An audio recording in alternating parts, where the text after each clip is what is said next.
धन्यवाद हो आज का दिन के लिए एक बार फिर से, और कि ये समय दिया। हम लोग देख रहे थे मसीही जीवन, उसका 6 भाग हम लोग देख चुका है। आज हम लोग 7वां भाग देखेंगे। एक मसीही का सब लोगों के प्रति क्या कर्तव्य है। एक मसीही का सब लोगों के प्रति क्या कर्तव्य है। हम सब लोग इस संसार में रहते हैं और इस संसार में रहते हुए हर प्रकार के लोगों से मिलते हैं और हर प्रकार के लोगों से बातचीत करते हैं। हमारा जीवन प्रत्येक दिन अलग अलग प्रकार के लोगों से मिलता है और उनका संपर्क में हम लोग आते हैं। जैसे कि सब्जी बेचने वाला है, दूध लाने वाला है, या स्कूल का शिक्षक है, ट्रेन का चालक है, बस का चालक है, ऑटो का चालक है। और इस प्रकार से हम लोग देखते हैं कि हमारा कोई ना कोई अन्य जाति भाई बहन है, पड़ोसी है, और ये सब लोग बहुत सी बातों में हमसे अलग होते हैं। इसीलिए परमेश्वर ने या परमेश्वर का वचन हमें बताता है कि हमारा व्यवहार इनके साथ में किस प्रकार का होना चाहिए। तो आपका व्यवहार किस प्रकार का लोगों के प्रति है, और हम किस मसीही जीवन किस प्रकार का व्यवहार लोगों के साथ में होना चाहिए एक मसीही होने के नाते। तो एक मसीही होने के नाते आपका व्यवहार किस प्रकार का होना चाहिए, आइए हम देखेंगे। पहली बात है, एक सच्चा मसीही सब मनुष्यों से प्रेम रखता है। एक सच्चा मसीही सब मनुष्यों से प्रेम रखता है। उसके लिए हम लोग देखेंगे पहला थिस्सलुनीकियों की किताब और उसका 3रा अध्याय और उसका 12 पद और 13 पद। यहाँ पे इस प्रकार से लिखा है, और प्रभु करे कि तुम एक दूसरे के लिए तथा सब मनुष्यों के लिए प्रेम में उन्नति करते और बढ़ते जाओ, जैसा कि हम भी तुम्हारे लिए करते हैं। अब यहाँ पे लिखा है कि एक दूसरे के प्रति, और तब लिखा है सब मनुष्यों के प्रति। आपका कर्तव्य है कि बाइबल कहती है, आपसे कहती है, मुझसे कहती है कि मैं और हम सब मनुष्यों के साथ प्रेम करें। और उसके साथ साथ में कह रहा है केवल प्रेम नहीं करना है, लेकिन उसमें उन्नति करना, मतलब बढ़ते जाना, बढ़ोतरी होना। उन्नति का मतलब बढ़ोतरी होना। और तब उसके बाद में कह रहा है बढ़ते जाओ, जैसा कि हम भी तुम्हारे लिए करते हैं। कि जब हमारा प्रभु यीशु अपने सब पवित्र लोगों के साथ आए, तो वह तुम्हारे हृदयों को हमारे पिता परमेश्वर के समक्ष पवित्रता में निर्दोष ठहराए। इसलिए हर एक मसीही को, प्रत्येक मसीही को एक सब मनुष्यों के साथ में क्या करना चाहिए, प्रेम करना चाहिए। अब प्रेम आप कैसे प्रकट करेंगे?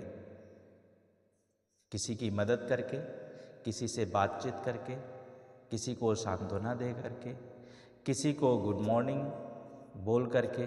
तो इस प्रकार से हम अपने जीवन के द्वारा हर एक के साथ में प्रेम को प्रकट कर सकते हैं। इसमें कोई विशेष वर्ग के लोग नहीं हैं, परंतु सब मनुष्यों को शामिल किया जाता है। यूहन्ना का सुसमाचार उसका 3 अध्याय 16 पद में लिखा है कि परमेश्वर ने क्या किया है, सब लोगों से प्रेम किया। परमेश्वर का जो प्रेम है वो सब लोगों के लिए, किसी एक जाति के लिए नहीं है, किसी एक व्यक्ति के लिए नहीं है, लेकिन परमेश्वर का प्रेम जो है सब मनुष्यों के लिए। इसलिए आपका भी कर्तव्य है कि आप भी सब मनुष्यों से प्रेम करें। प्रेम ईर्ष्या नहीं करता, जलन नहीं रखता। प्रेम जो है हर एक के पापों को ढांप देता है, गलती को माफ करता है। शायद आपका पड़ोसी का जीवन में इस प्रकार का हो कि वो आपका जीवन को दुख पहुंचाया और आप उसको माफ ना कर पा रहे हैं, लेकिन यदि आप उससे प्रेम करते हैं तो आप उसको माफ जरूर करेंगे। तो क्या आप कर रहे हैं?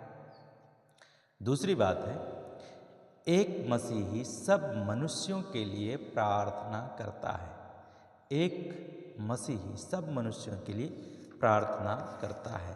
पहला तीमुथियुस की किताब उसका 2 अध्याय और उसका 1 और 2 पद में लिखा है, अब सबसे पहले मेरा अनुरोध यह है कि विनतियाँ और प्रार्थनाएं, निवेदन तथा धन्यवाद सब मनुष्यों के लिए अर्पित किए जाएं। सब मनुष्यों के लिए, इसमें कोई किसी से जो है वो ऐसा नहीं है कि हम किसी एक के लिए प्रार्थना करें, दूसरे के लिए प्रार्थना न करें। तो प्रार्थना करना जो है सब मनुष्यों के लिए हमारा कर्तव्य है, एक मसीही का कर्तव्य है। इसलिए कि सब मनुष्यों को सांसारिक, भौतिक, मानसिक, सामाजिक और आत्मिक बातों की आवश्यकता है। इसलिए प्रत्येक व्यक्ति के लिए प्रार्थना करना बहुत जरूरी है या अनिवार्य है, मस्ट है। प्रार्थना हमें करना है। क्या आप प्रार्थना करते हैं सब मनुष्यों के लिए? आगे लिखा है, दूसरे पद में लिखा है कि विशेष रूप से राजाओं और सब पदाधिकारियों के लिए, जिससे कि हम चैन और शांति सहित पूर्ण भक्ति तथा गंभीरता के साथ जीवन व्यतीत कर सकें। हमें प्रार्थना इसलिए करना है ताकि हम शांति के साथ जीवन व्यतीत कर सकें। हर एक अधिकारी के लिए लिखा, पदाधिकारियों के लिए अर्थात प्रधानमंत्री, राष्ट्रपति, गृह मंत्री और रक्षा मंत्री, स्वास्थ्य मंत्री, सारे मंत्रियों के लिए, उसके साथ प्रशासन के लिए, साथ में प्रदेश स्तर पर मुख्यमंत्रियों के लिए और ज़िले स्तर पर सभी डिस्ट्रिक्ट मजिस्ट्रेट, एसडीएम के लिए, और उसके साथ साथ में आईजी के लिए, डीएसपी के लिए, एसपी के लिए, तो सारे अधिकारियों के लिए हमें दुआ करना चाहिए। ये मसीही लोगों का ये कर्तव्य है। क्या आप कर रहे हैं या नहीं? यदि नहीं कर रहे हैं, आप जरूर करें। परमेश्वर आपको बहुत आशीष देंगे। तीसरी बात है, एक मसीही सब मनुष्यों के साथ मेल मिलाप करता है। एक मसीही सब मनुष्यों के साथ मेल मिलाप करता है। रोमियो की किताब उसका 12 अध्याय और उसका 18 पद बाइबल कहती है, 18 पद इस प्रकार से लिखा है, जहां तक तुमसे बन पड़े सब मनुष्यों के साथ यथासंभव शांति पूर्वक रहो। जहां तक बन पड़े सब मनुष्यों के साथ यथासंभव शांति पूर्वक रहो, अर्थात मेल के साथ में रहो। मेल हमारा जरूरी है। प्रभु यीशु मसीह भी जब इस संसार में आए तो क्रूस पर जब प्रभु यीशु मसीह गए तो उन्होंने सब मनुष्यों का मेल पिता के साथ में कराया, और उसने इसलिए अपनी जान दी क्रूस पर। क्या हम और आप, जो पिता के साथ में मनुष्य का रिश्ता टूटा हुआ है, मेरा और आपका भी रिश्ता टूटा हुआ था, क्या हम सब मनुष्यों का मेल यथासंभव जहाँ तक हो सकता है, क्या हम मेल कराने का प्रयत्न कर रहे हैं? प्रश्न ये है। यदि नहीं कर रहे हैं, आज ही अवसर है कि हम सबका मेल परमेश्वर पिता के साथ कराएं। प्रभु यीशु मसीह ने मेल पिलातुस और हेरोदेस राजा के बीच में दूरी थी, लेकिन जब वो क्रूस पर जा रहे थे तो उन्होंने उनका मेल कराया। कैसे? खुद गया यीशु मसीह, पिलातुस ने भेजा हेरोदेस राजा के पास। राजा भी बहुत खुश हो गए और खुश होने के बाद में कुछ आश्चर्यक्रम भी देखना चाह रहे थे, लेकिन यीशु मसीह ने वहाँ पे कोई उत्तर नहीं दिया। यीशु मसीह ने शांतिपूर्वक उनके सामने खड़े रहे। लोग उनका ठट्ठा किया, मजाक बनाया, लेकिन उसके बावजूद भी प्रभु यीशु मसीह ने कुछ भी नहीं बोला। और तब उसके बाद में उसने निंदा करके फिर पिलातुस के पास में वापस भेज दिया। बाइबल कहती है उसी दिन से दोनों में फिर से मेल हो गया। तो मेल, हमारा कर्तव्य है कि हम एक दूसरे का मेल मिलाप कराएं जरूर। परमेश्वर आपकी सहायता करे ताकि आप कर सकें। यहाँ पर प्रभु कहते हैं कि तुम्हें सब लोगों के लिए भरसक यथासंभव हर प्रकार से कोशिश करना है कि मेल मिलाप लोगों का हो सके। प्रिय भाई बहन, प्रिय मसीहियों, क्या आप मेल करा रहे हैं एक दूसरे का? चौथी बात है, एक मसीही सब मनुष्यों का आदर करता है। एक मसीही जो है सब मनुष्यों का आदर करता है, और ये सब लोग नहीं कर पाते, सारे लोग नहीं कर पाते, लेकिन जो सचमुच में मसीही है वो उसका आदर करता है, हर एक का आदर करता है। चाहे वो रोड पर चलने वाला भीख मांगने वाला हो, चाहे वो कचरा उठाने वाला हो, चाहे वो रोड साफ करने वाला हो, चाहे सब्जी बेचने, कोई भी हो, अधिकारी हो, हर एक के साथ में आदर के साथ में बात करना चाहिए। और ये परमेश्वर की इच्छा है कि हम एक दूसरे के साथ आदर और सत्कार के साथ में बात करें।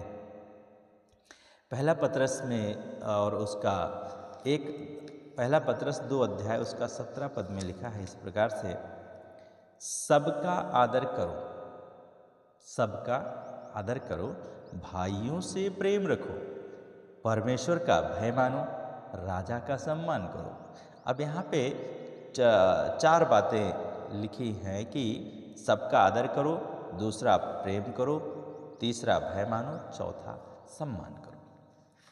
हर एक का आदर करना चाहिए। आदर करने से हमारा जीवन में बढ़ोतरी होती है। एक मैं रील देख रहा था कि एक होटल में एक अच्छी महिला काम कर रही थी, यंग लेडीज, और उस होटल में एक दिन एक भिखारी का रूप में होटल का मालिक आ गया। और वो आने के बाद में वो बैठा, और वो आने के बाद क्या कि उसने आती है और आदर के साथ में उसको पूछती है, आपको क्या चाहिए, क्या लेंगे आप? मीनू में उसने बोला, हमको ये चाहिए, डोसा चाहिए, मिठाई चाहिए और आइसक्रीम चाहिए, ये सब कुछ उसने जो उसे पसंद था उसने उसको बोला। वो गई और लेकर के आती है और वो उस पर रखती है टेबल पे वो खाना खाने के बाद में चला जाता है। लेकिन जो होटल का मैनेजर है वो सब कुछ देख रहा है कि ये बहुत प्रेम के साथ में जाकर के बात कर रही है, आदर के साथ में बात कर रही है। और उसके बाद में वो आती है तो उसको डांटता भी, तुम भिखारियों को इसमें होटल में समय दे दिया है, उसका आदर और सम्मान कर रही है, उससे इतनी इज्जत के साथ बात कर रही है। तो उसने कहा, हाँ, हमारा होटल में ऐसा कुछ भी नहीं लिखा है कि किसी को जो है भिखारी है तो उसका आदर और सम्मान नहीं होगा, या उसको जो है आदर नहीं दिया जाएगा, या वो जो आएगा तो उसको जो है खाने पीने का जो चीज़ है उसको नहीं दिया जाएगा। तो मैनेजर कहता है, क्या वो पैसा दे पाएगा? देखने में नहीं लगता कि वो पैसा दे पाएगा। लेकिन उसके बाद में खाना वाना खा लिया, खाने के बाद में वो चला भी गया, और चले जाने के बाद में उसने एक पेपर अपने रख दिया था। जब वो चला गया तो मैनेजर खूब सुनाया उसको, तुम्हारी सैलरी से तुम्हारा पैसा कटेगा और उसका पैसा तुम्हें ही भरना पड़ेगा। उसने सादगी के साथ उत्तर दिया, आदर और सम्मान के साथ में, बिना क्रोध किए, ठीक है, मैं उसका भुगतान कर दूंगी, मेरे सैलरी में से काट लीजिएगा।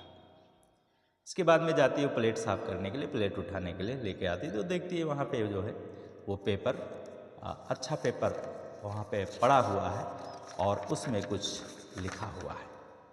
और वो देखती है और देखने के बाद में उसमें लिखा है कि मेरे इस होटल के लिए एक अच्छा, ईमानदार, आदर और सत्कार करने वाला मैनेजर की आवश्यकता है। जो हम बोएंगे, बाइबल कहती है जो हम बोएंगे वही काटेंगे। तो हम आदर करेंगे, आदर मिलेगा, सम्मान भी मिलेगा और उसके द्वारा हमारी बड़ाई भी होगी। तो यहाँ पे लिखा है कि पतरस प्रभु यीशु मसीह के शिष्य लिखते हैं अपनी किताब में कि 2 अध्याय और उसका 17 पद में, सबका आदर करो, भाइयों से प्रेम करो। क्या आप सबका आदर करते हैं? क्या आप सब भाइयों से प्रेम करते हैं? क्या आप परमेश्वर का भय भी मानते हैं? क्या आप राजा का सम्मान करते हैं? यहाँ पे हर एक का आदर करने की बात की जाती है और आदर में प्रेम भी होता है, परमेश्वर का भय भी होता है और उसमें सम्मान भी जुड़ा होता है। हालेलुया। तो ये हमें करना, तो हमें भी सभी का आदर करना चाहिए, क्योंकि प्रत्येक मनुष्य परमेश्वर के द्वारा और परमेश्वर के स्वरूप में सृजा गया है। इसलिए हमें प्रत्येक मनुष्य का आदर और सम्मान करना चाहिए और हर एक मनुष्य का अपना स्थान है और हमें भी उसको समझ से उसको समझ उसे उचित सम्मान हमें देना चाहिए समझ के साथ। किसी ने कहा है आदर मांगने से नहीं मिलता है, आदर देने से मिलता है। आदर मांगने से नहीं मिलता है, लेकिन आदर देने से मिलता है। किसी ने कहा कि गांठ बांधना, हमें एक दूसरे का आदर करने के लिए गांठ बांध लेना चाहिए। महिलाएं क्या होती हैं, जब किसी से कुछ झगड़ा होता है गांव में, तो वो अपने साड़ी का आंचल का कोना एक निकालती है और उसके बाद में उसको क्या करती है, बांध देती है और वो कहती है कि आज से मैं गांठ बांध लेती हूँ, आज से आपके साथ में मैं कुछ भी नहीं बोलूँगी और ये मैं भूलूँगी नहीं। हमें भी गांठ बांध लेना चाहिए कि हम एक दूसरे का आदर करने के लिए नहीं भूलेंगे और ये परमेश्वर की मर्जी है और हर एक मसीही को ये चाहिए। किसी ने कहा गुड़ ना दे सके तो गुड़ जैसी बात तो करें। हम अगर किसी को गुड़ नहीं दे सकता है तो हम मीठा तो बोलें। हमारी बोली में मिठास होनी चाहिए ताकि हमारी बोली के द्वारा लोग हमारी ओर आकर्षित हो सके और हमारे प्रभु की महिमा हो सके। और ये हम मसीहियों को करना ही चाहिए। क्या आप करने के लिए तैयार हैं? आमीन। 5वीं बात है, एक मसीही सब व्यक्तियों के साथ भलाई करता है। एक मसीही सब व्यक्तियों के साथ भलाई करता है। गलातियों की किताब उसका 6 अध्याय और उसका 10 पद में लिखा है। गलातियों की किताब उसका 6 अध्याय 10 पद में लिखा है, इसलिए जहाँ तक अवसर मिले सबके साथ भलाई करें। यहाँ पे लिखा है जहाँ तक हम कर सकते हैं वहाँ तक हमें भलाई करना चाहिए। फिर उसके बाद में लिखा है विशेषकर विश्वासी भाइयों के साथ हमें भलाई करना है, सभी के साथ। लेकिन बाइबल कहती है विशेषकर विश्वासियों के साथ, लेकिन सभी के साथ भी करना है, केवल विश्वासी के साथ नहीं, सभी के साथ। यहाँ बाइबल कह रहे हैं जहाँ तक अवसर मिले सबके साथ भलाई करें, अच्छा काम करें। मदद करना है मदद कर सकते हैं, कुछ उनसे बातचीत कर सकते हैं, कुछ उनको सांत्वना दे सकते हैं, कुछ उनका जीवन में हम कमी घटी है तो उसको पूर्ति कर सकते हैं जहाँ तक हमें अवसर मिलता है और जहाँ तक हमारी ताकत है वहाँ तक हम कर सकते हैं। रोमियो उसका 12 अध्याय 18 से 21 पद जब हम लोग पढ़ते हैं तो यहाँ पे लिखा है कि जहाँ तक तुमसे बन पड़े सबके साथ यथासंभव शांतिपूर्वक रहो। फिर लिखा है प्रियो अपना बदला कभी न लेना, अपना बदला कभी न लेना, परंतु परमेश्वर के कोप को जगह दो, क्योंकि लिखा है, प्रभु कहता है कि बदला लेना मेरा काम है, बदला मैं ही दूंगा। फिर लिखा है परंतु यदि तेरा शत्रु भूखा हो तो उसे खाना खिला। फिर प्रभु यीशु मसीह परमेश्वर का वचन कहता है क्योंकि ऐसा करने से तू उसके सिर पर, यदि प्यासा हो तो पानी भी पिला, क्योंकि ऐसा करने से तू उसके सिर पर आग के अंगारों का ढेर लगाएगा। बुराई से ना हारो परंतु भलाई से बुराई को जीत लो। बुराई से ना हारो परंतु बुराई को भलाई से जीत लो। क्या आप कर रहे हैं? या आप किसी चीज़ को लेकर के गांठ बांध कर बैठ जाते हैं? चाहे कोई भलाई के योग्य हो या ना हो, हमें सबके साथ क्या करना है? भलाई का काम करना है। प्रेरितों के काम उसका 10 अध्याय उसका 38 पद में जब हम लोग पढ़ते हैं तो एक बहुत ही अच्छा उदाहरण वहाँ पे हम लोग देखते हैं। तो 10 अध्याय का 38 पद में लिखा है कि तुम यीशु नासरी को जानते हो कि परमेश्वर ने उसे किस प्रकार पवित्र आत्मा और सामर्थ्य से अभिषिक्त किया और वह किस प्रकार भलाई करता और उन सब को जो दुष्ट आत्मा द्वारा सताए हुए थे चंगा करता फिरा, क्योंकि परमेश्वर उसके साथ था। अब ये भी है कि अगर परमेश्वर आपके साथ नहीं है, आप परमेश्वर के साथ में नहीं हैं, तो आप भलाई का काम नहीं कर पाएंगे। इसलिए प्रभु यीशु मसीह ने भी क्या किया? सबके साथ भलाई का काम किया। जो आया उसके पास उसने किया। कोढ़ी आए, बहरे आए, लूले आए, लंगड़े आए, मृतक लोग आए, बीमारी से ग्रसित लोग आए, महिलाएं आईं, बच्चे आए, जो आया सबको प्रभु यीशु मसीह ने उनके साथ भलाई का काम किया।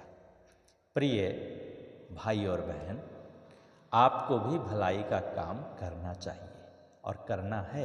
यदि आप मसीही हैं तो और आपको कार्य भलाई का काम करना है। छठी बात है, एक मसीही सबके साथ धीरज से काम लेता है।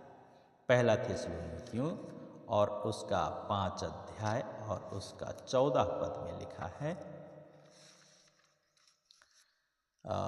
हे भाइयों, हम तुमसे आग्रह करते हैं कि आलसियों को चेतावनी दो, कायरों को प्रोत्साहन दो, निर्बलों की सहायता करो, सबके साथ सहनशीलता दिखाओ। सबके साथ सहनशीलता दिखाओ। अब यहाँ पे एक आलसियों को चेतावनी देने की बात की जा रही है और बाइबल हमसे ये भी आग्रह करती है कायरों को प्रोत्साहन दो। जो डरने वाला है उसको प्रोत्साहित करो, जो निर्बल है उसकी मदद करो और सबके साथ सहनशीलता दिखाओ। तो हमें एक दूसरे के साथ में सहनशीलता दिखाने की ज़रूरत है।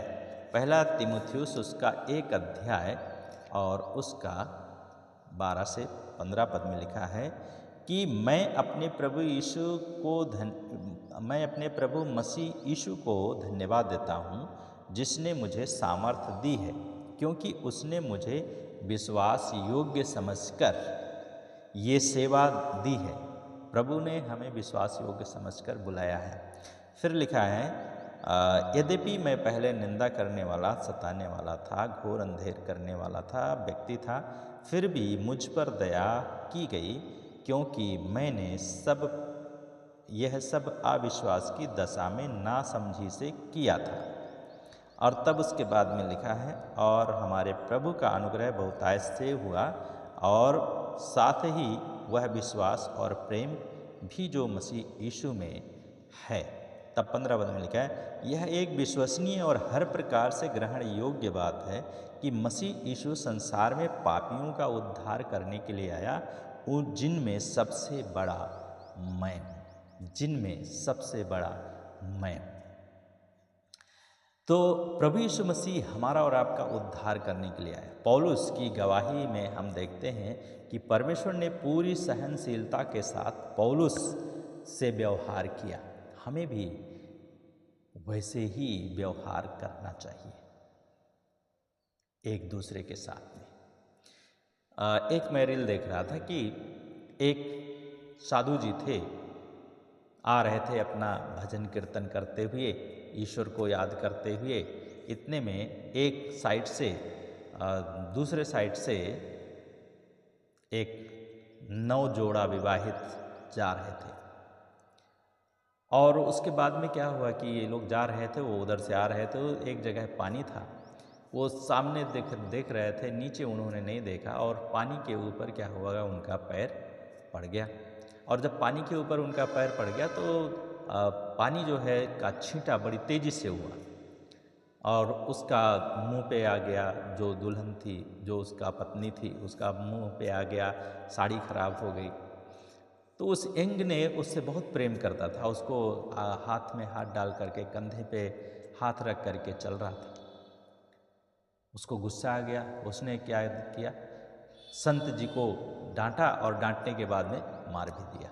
संत जी ने कुछ बोला नहीं और इसके बाद में चले गए। आगे गए तो एक नया व्यक्ति ढाबा खोला था और वो सोच रहा था कि कोई परमेश्वर का जन आए और आज जो है हम अब पहली बार हम दुकान खोल रहे हैं तो हमारा हाथों से वो इस भोजन को करें। वहाँ पे पहुँचते हैं, संत जी को बुलाते हैं, वो जो होटल चलाने वाला है, वहाँ पे ढाबा चलाने वाला है, और वो भी यंग था और उसने भी बुलाया और वो दिया। देने के बाद में उन्होंने खाया और परमेश्वर को धन्यवाद दिया। कोसा नहीं, परमेश्वर को धन्यवाद दिया। परमेश्वर, हे ईश्वर आपका धन्यवाद हो। एक वो व्यक्ति थे जो एक पानी का छींटा पड़ गया, मुझे मार दिया। एक ये है जिसने बुला करके मुझे भोजन दिया। प्रभु तू कितना भला है, तू तेरी करुणा अपार है। और इसके बाद में ये हस्बैंड वाइफ घूम करके अपने घर जाते हैं। दूसरा दिन होता है, उसके बाद में क्या होता है, काम कर रही है पत्नी उनकी, बैठे हैं वो भी। इतने में उनको हार्ट में क्या होता है, तेज दर्द होता है, और दर्द होने के बाद में वो बोलता है, ओ बहुत दर्द हो रहा है, अपने पकड़ करके, और उसके बाद में थोड़ी देर के बाद में वो एक्सपायर हो जाती और वो विधवा हो जाती है स्त्री। फिर उसके बाद में वो चलती है और चलते हुए फिर वही बाबा मिलता है और उसके बाद में वो दौड़ करके जाती है उसके पास और वो कहती है, प्रणाम करती है। उसके बाद में बोलती है, आपने मुझे पहचाना? तो उसने याद किया, हाँ पहचान गया। तो उसने कहा, आपने इतना बड़ा श्राप दे दिया मेरे पति को कि उनका हार्ट अटैक हो गया, मेरी ये हालत हो गई। आपको ऐसा श्राप नहीं देना चाहिए था। तो संत जी ने कहा, बेटी मैं इस बात से दुखित हूँ कि आपकी हालत ऐसी हो गई, लेकिन मैंने कोई श्राप नहीं दिया उसको। तो यहाँ पे हम देखते हैं कि परमेश्वर का वचन कहता है कि बुराई का बदला बुराई से मत दो, पलटा लेने से बदला मत दो, बदला मत लो, बदला मैं दूंगा। ये बात यहाँ पे सच होती है। प्रिय भाई और बहन, हम एक दूसरे का एक सबके साथ में धीरज से काम लें और धीरज से बातचीत करें। हमारा व्यवहार में सहनशीलता होनी चाहिए। इब्रानियों की किताब उसका 12 अध्याय उसका 1, 2, 3 पद में इस प्रकार से लिखा है कि इस कारण जबकि गवाहों का ऐसा बड़ा बादल हमें घेरे हुए है, तो आओ प्रत्येक बाधा और उलझाने वाले पाप को दूर करके वो दौड़ें, वो दौड़ जिसमें हमें दौड़ना है, धीरज से दौड़ें। हम प्रभु के साथ में धीरज के साथ में दौड़ें और विश्वास के कर्ता और सिद्ध करने वाले यीशु की ओर दृष्टि लगाए रहे, जिसने उस आनंद के लिए जो उसके सामने रखा गया था लज्जा की कुछ चिंता ना करके क्रूस का दुख सहा और परमेश्वर के सिंहासन के दाहिनी ओर जा बैठा। तब तीसरे पद में लिखा, इसलिए उस पर ध्यान करो जिसने पापियों का अपने विरोध में इतना विद्रोह सह लिया कि तुम थक कर निरुत्साहित ना हो जाओ। यीशु मसीह ने क्यों सहा इतना? अभी हम लोगों ने गुड फ्राइडे को मनाया है, तो गुड फ्राइडे में क्या किया है? प्रभु यीशु मसीह ने हम सब के बोझ को अपने ऊपर उसने उठाया। प्रभु यीशु मसीह ने, क्या हम एक दूसरे का बोझ उठा रहे हैं? प्रिय भाई और बहन, प्रभु आपकी मदद करे ताकि आप एक दूसरे का बोझ उठा सकें और एक दूसरे के साथ सहनशील बन सके। पहला पत्रस उसका 2 अध्याय और उसका 21, 22, 23 पद में लिखा है, तुम इसी अभिप्राय से बुलाए गए हो क्योंकि मसीह ने भी तुम्हारे लिए दुख सहा और तुम्हारे लिए एक आदर्श रखा कि तुम भी उसके पद चिन्हों पर चलो। उसने ना तो कोई पाप किया और ना उसके मुंह से छल की कोई बात निकली। उसने गाली सुनते हुए गाली नहीं दिया और दुख सहते हुए धमकियां नहीं दी, पर अपने आप को उसके हाथ सौंप दिया जो धार्मिकता से न्याय करता है। परमेश्वर धार्मिकता के साथ न्याय करता है। आप अपने आप को परमेश्वर के हाथों में प्रतिदिन समर्पित करें और परमेश्वर आपकी सहायता जरूर करेंगे और आपकी सहनशीलता कहीं व्यर्थ नहीं जाएगी। परमेश्वर उसके द्वारा आशीष देंगे। 7वीं बात है कि एक मसीही सब मनुष्यों के सामने गवाही देता है। एक मसीही सब मनुष्यों के सामने क्या करता है? गवाही देता है। प्रेरितों के काम 1 अध्याय उसका 8 पद में जब हम लोग पढ़ते हैं तो वहाँ पे लिखा है कि परंतु जब पवित्र आत्मा तुम पर आएगा तब तुम सामर्थ पाओगे और यरूशलेम और सारे यहूदिया और सामरिया यहाँ तक कि पृथ्वी की छोर तक तुम मेरे गवाह होगे। आज यीशु मसीह का गवाह दुनिया का हर एक कोने में पाए जाते हैं। आज गाँव में भी पाए जाते हैं, शहर में भी पाए जाते हैं। ये परमेश्वर का ये वायदा था, ये जब तक नहीं मिलता है तब तक तुम ठहरे रहना और मिलने के बाद, सामर्थ्य मिलने के बाद आप प्रचार कर सकते हैं और उसके द्वारा बहुत सारे लोग बचाए जाएंगे। प्रियों, आपको गवाह बनना है यीशु मसीह का, और जब आप गवाह बनेंगे आप परमेश्वर की महिमा करेंगे। क्या आप गवाह बनेंगे? पौलुस गवाह बना, पतरस गवाह बना, मरियम मगदलेनी गवाह बनी, यूहन्ना गवाह बने, बहुत सारे लोगों गवाह बने। क्या आप गवाह बनने के लिए तैयार हैं यीशु मसीह का? तो आइए हम प्रार्थना करेंगे और परमेश्वर हमारी सहायता करे। तो एक मसीही का सब लोगों के प्रति क्या कर्तव्य है?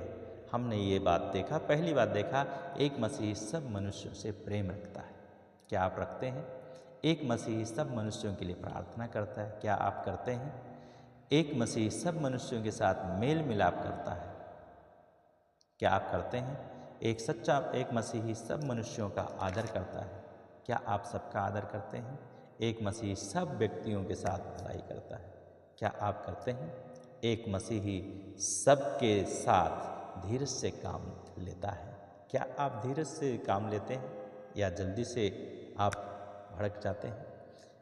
7वीं बात है, एक मसीही सब मनुष्यों के सामने गवाही देता है। पौलुस परमेश्वर का गवाह बना, मत्ती गवाह बना और सारे लोग गवाह बने। एक स्त्री गवाह बनी जिसको 12 वर्ष से लहू बहने का रोग था। वो छुपना चाह रही थी, यीशु के का गवाही नहीं देना चाह रही थी, लेकिन यीशु मसीह ने क्या किया? उसको खोज करके उस भीड़ में से उसको सामने खड़ा कर दिया और उसने कहा, हाँ प्रभु, मैं चंगी हो गई इस रोग से। और प्रभु ने कहा, जा तेरे विश्वास के अनुसार।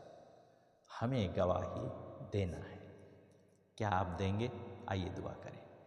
प्रभु यीशु, हम धन्यवाद देते हैं आज का दिन के लिए। प्रार्थना करते हैं एक मसीह का सब मनुष्यों के साथ में जो कर्तव्य है हम उसे पूरा कर सकें, हम प्रेम कर सकें, भलाई कर सकें, धीरज के साथ सह सकें, सहनशीलता दिखा सकें, प्रार्थना कर सकें, भलाई का काम कर सकें, गवाही दे सकें आपका, ताकि आपकी महिमा होवे। धन्यवाद के साथ प्रार्थना यीशु के नाम से मांगते हैं, आमीन। प्रभु आपकी मदद करे ताकि आप गवाह बने।